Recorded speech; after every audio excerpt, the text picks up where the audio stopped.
ने जमीनें बेची थी, अब वो किसान गुड़गांव के घरों में झाड़ू पोछा कर रहे हैं। पहले जमींदार थे, अब घरों में नौकर बनके उनकी माताएं, बहनें, बेटियां जिंदगी बिता रही हैं, क्योंकि जमीन निकलते ही पैसा आया, 2 साल में खर्च हो लिया। और ज्यादा पैसा आता है, जल्दी खर्च होता है। तो ये कोई बात नहीं हुई कि पैसे मिल गए। बात तब बनेगी कि जमीन हमने दी, हमारी जमीन पे कोई कारखाना लगा। मान लीजिए आपके गांव की मैं कहानी कहता हूं, हम आए, हमने कहा सरकार यहां एक कारखाना लगाना चाहती है, जमीन दे दो। तो यहां कारखाना लग गया, आपने जमीन दे दी। अब उस कारखाने में जो भी चीज बनेगी और वो चीज बाजार में बिकेगी, उसमें जितना मुनाफा होगा उस मुनाफे में किसान का भी हिस्सा होगा, क्योंकि जमीन उसने दी थी, हवा में कारखाना नहीं लगा था। हम ऐसा कानून बनाना चाहते हैं इस देश में, हर हिस्सा किसान का भी निकले जमीन में से। आज भारत में 244 पब्लिक सेक्टर के कारखाने हजारों हेक्टेयर जमीन पे खड़े हुए हैं, ये लाखों करोड़ों रुपए की आमदनी कर रहे हैं, उसमें से किसान का हिस्सा होना ही चाहिए, क्योंकि जमीन तो उसने दी, हवा में कारखाना नहीं चल रहा है। आपको मालूम है, बैंक अगर कर्जा देती है, मैं मान लो कोई कारखाना लगाऊं और बैंक से कर्जा लूं, तो जब मैं बैंक से कर्जा ले लेता हूं तो बैंक मेरे जमीन की मालिक हो जाती है, मालूम है आपको। मैं कर्ज अगर चुका नहीं पाऊं तो बैंक मेरी जमीन बिकवा देगी और पैसा अपना निकलवा लेगी। तो कर्जा देने पर बैंक अगर जमीन की मालिक हो सकती है, तो जमीन के मालिक किसान ने जो जमीन दी है वो क्यों नहीं मालिक होगा कारखाने में? वो 5% का मालिक हो, 7% का मालिक हो, 10% का हो, हिसाब निकाल लो उसका। किसान की मिल्कियत उसमें होगी, जो कारखाना उसकी जमीन पे लगा, तभी न्याय होगा, नहीं तो न्याय क्या? पैसे का तो कोई मूल्य नहीं है। एक जमाना था जब 1 रुपया 1 रुपए के बराबर था, आज तो जमाना ये हो गया कि 100 रुपया 1 रुपए के बराबर है। रुपए की कीमत तो गिरती ही जाती है, गिरती ही जाती है। तो रुपए से जमीन की कीमत थोड़ी आंकी जाती है। उस जमीन में से जो लाभ पैदा हो रहा है, उस लाभ में किसान का कितना हिस्सा है, यह तय होगा। नया कानून ऐसा बनेगा, या तो किसान की जमीन कोई ले नहीं पाएगा, लेगा तो किसान की जमीन के हिस्से का कारखाने में हिस्सा पैदा हो जाएगा, फिक्स हो जाएगा। ऐसा नया कानून बना। ऐसे ही ये जो किसानों के लिए अत्याचारी कानून है, भाव नहीं तय कर सकते वो अपनी वस्तु का, किसानों को अपनी वस्तु का भाव तय करने का अधिकार देना ही पड़ेगा। क्योंकि सड़क पे बैठा हुआ जो जूता बनाने वाला कर्मचारी है ना, कारीगर, वो अपने जूते का भाव तय कर लेता है, तो 77 करोड़ किसानों को भाव तय करने का अधिकार क्यों नहीं होना चाहिए? और किसान को मालूम है कितनी मेहनत लगती है, कितना हिम्मत लगती है खेती करने में, शहर वाले को क्या मालूम? तो भाव तय करने का अधिकार तो किसान को मिलना ही चाहिए। और अगर वो भाव ज्यादा लगता है सरकार को कि नहीं नहीं किसान का गेहूं, मैं तो कहता हूं 50 रुपए किलो गेहूं बिकना चाहिए, 55 रुपए किलो कपास बिकनी चाहिए, 45 रुपए किलो धान बिकना चाहिए, तो सरकार को लगता है ये भाव ज्यादा है, तो सरकार ऐसा करे, किसानों को भाव देकर वो सस्ती चीजें दूसरों को बेचे। सरकार के पास टैक्स के बहुत सारे पैसे हमने दे रखे, किसान से खरीदे 50 रुपए किलो गेहूं, और गरीब आदमी को बेचना है 15 रुपए किलो, तो 35 रुपए किलो की सब्सिडी दे दे सरकार। टैक्स का हमने बहुतेरा पैसा दे रखा, 20 लाख करोड़ का, उसमें से दे सरकार।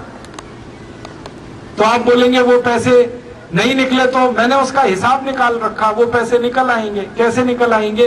राष्ट्रपति से लेकर और आखिरी कर्मचारी जो है ना, चतुर्थ क्लास का, सबकी तनख्वाहें कम कर दो, सब्सिडी के पैसे उसमें से निकल आएंगे। राष्ट्रपति को साल में 27 करोड़ रुपए खर्च करने को मिलता है, क्यों मिलना चाहिए?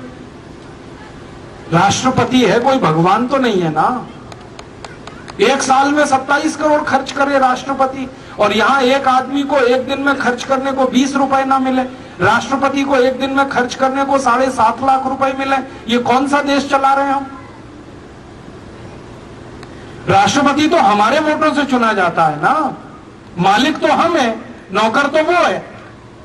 और नौकर को हर दिन 7.5 लाख रुपए मिलते हैं खर्च करने को, और जो मालिक है देश का उसको 20 रुपए नहीं मिलते रोज खर्च करने को। ऐसा अत्याचार तो नहीं चलने देंगे इस देश में। हमारी तो योजना है कि राष्ट्रपति हो, प्रधानमंत्री हो, मुख्यमंत्री हो, राज्यपाल हो, इन सब लोगों को देश की सेवा फोकट में करनी होगी, तब तो राजनीति में आओ, नहीं तो अपने घर बैठो। ये तनख्वाह लेके, टीए डीए एचआरए लेके भारत माता की सेवा होती है क्या? ये सब नेता आते हैं हमारे सामने, कहते हैं हमको देश की सेवा का एक मौका दो, ऐसे ही कहते हैं ना, देश की सेवा करनी है एक मौका दो, भारत माता की सेवा करनी है एक मौका दो। अपनी मैया की सेवा करने के लिए कोई तनख्वाह मांगता है?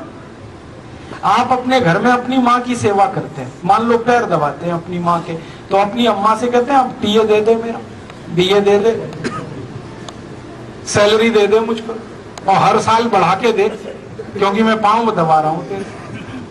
अपनी माँ की सेवा करने में कोई तनख्वाह मांगे, उससे ज्यादा फालतू फिजूल कोई आदमी नहीं है। और ये भारत माता की सेवा कर रहे हैं और पैसे मांगते हैं, टीए डीए एचआरए। इन बेईमान नेताओं से पूछो कि भगत सिंह, उधम सिंह, चंद्रशेखर ने कौन सा टीए डीए लिया था देश की आजादी लाने के लिए? कितनी तनख्वाह मांगी थी उन्होंने? उन्होंने तो अपनी जवानी लगा दी इस देश के लिए। अगर वो अपनी जवानी लगा सकते हैं देश के लिए, तो आजादी के बाद के नेताओं को सेवा करने के लिए तनख्वाह क्यों चाहिए, टीए डीए क्यों चाहिए? मैंने एक दिन हिसाब निकाला, राष्ट्रपति से और नीचे कर्मचारी की सारी तनख्वाहें खत्म कर दो, 77,000 करोड़ रुपए बचेगा। उतने पैसे में किसान का गेहूं 50 रुपए किलो बिक जाएगा आराम से। एक दिन एक नेता कहने लगा, राजीव भाई आप तो बड़े खतरनाक आदमी हो, सबकी तनख्वाह टीए डीए खत्म करोगे? मैंने कहा हाँ करना ही है, क्योंकि राजनीति कोई धंधा थोड़ी है, व्यवसाय थोड़ी है, ये तो सेवा का काम है। आपके गांव में कोई मंदिर है, मान लो, मंदिर की सेवा करो तो पैसे लेते हो क्या? क्यों लेंगे पैसे भाई? देश की सेवा करनी है, माता की सेवा करनी। तो कहते हैं जी हमारा भी तो पेट है, खाना खाना है। मैंने कहा खाने की व्यवस्था हम करेंगे, चिंता क्यों कर रहे? भूखे नहीं मरने देंगे तुम संसद में जाओगे, देश की सेवा करोगे, तो तुम्हारे भोजन पानी की व्यवस्था हम करेंगे। कहने लगे कहां करोगे? मैंने कहा संसद के पीछे बहुत बड़ा गुरुद्वारा चलता है, मालूम है ना आपको? बिल्कुल संसद के पीछे गुरुद्वारा है और 24 घंटे लंगर है वहां, और बढ़िया लंगर है, मैंने खाया है कई बार। रोटी मिलती है बहुत अच्छी, दाल मिलती है, सब्जी मिलती है, बहुत स्वादिष्ट है, और कभी कभी दही भी मिल जाता है, और हलवा तो देसी घी का हमेशा ही मिलता है वहां। तो लंगर में खिलाएंगे सबको। 543 सांसद लोकसभा के, 250 राज्यसभा के, 850 लोगों का लंगर चलेगा। दिक्कत क्या है? कहने लगे ये विधानसभा के एमएलए, तो सब विधानसभाओं के आसपास एक एक गुरुद्वारा खुल जाएगा, सब विधानसभाओं के नजदीक लंगर चलेगा, क्या मुश्किल है? सरदार अभी इतने गरीब नहीं हो गए इस देश में, जो गांव गांव गुरुद्वारा खोल सकते हैं, वो विधानसभाओं के नजदीक भी गुरुद्वारा खुल जाएगा। वहां भी मिलेगा सबको भोजन पानी, तो सबको मिलेगा, भूखा कोई नहीं मरेगा। फिर कहने लगी जी की कपड़े भी चाहिए। मैंने कहा कपड़े भी दिलवाएंगे। भारत में करोड़ों किसान कपास पैदा करते हैं, उनसे कपास भांगेंगे भीख में, और उस कपास से कपड़े बनवा के दे देंगे सबको, कपड़े भी मिल जाएंगे। और बाकी तो सब मुफ्त में मिलता ही है। आपको मालूम है रेल यात्रा फ्री है सब नेताओं की, हवाई जहाज यात्रा फ्री है सब नेताओं की, बस की यात्रा फ्री है सब नेताओं की, घर फोकट में मिलता है सबको, बिजली फोकट में मिलती है, पानी फोकट में मिलता है, टेलीफोन फोकट में मिलता है। ये तो सब फोकट में मिला ही हुआ है। खाना और कपड़ा ये दिलवा देंगे उनको, फिर तनख्वाह किसके लिए चाहिए? और जिनको तनख्वाह चाहिए वो अपने घर में बैठे, अपना धंधा करें, बिजनेस करें, पैसे कमाएं। ये राजनीति पैसे कमाने के लिए थोड़ी है। इस राजनीति को देश के लोगों ने खून से सींचा है भाई साहब। भगत सिंह का खून लगा है, उधम सिंह का खून लगा है, लाला लाजपत राय ने खून दिया है, 7,32,780 क्रांतिवीरों ने खून दिया है इस राजनीति को सींचने के लिए। कोई धंधे के लिए नहीं है, बिजनेस के लिए नहीं है। राजनीति ऐसी बनाएंगे, और संसद और विधानसभाओं में ऐसे ही लोगों को चुनकर लेके जाएंगे जिनको तनख्वाह नहीं लेनी है, टीए डीए नहीं लेना है, एचआरए नहीं लेना है। जो भी पैसा है वो किसानों के लिए है, गरीबों के लिए है, अनाथों के लिए है, उनके लिए पैसा है। ऐसा देश बनाना है, ऐसे कानून बनाने हैं।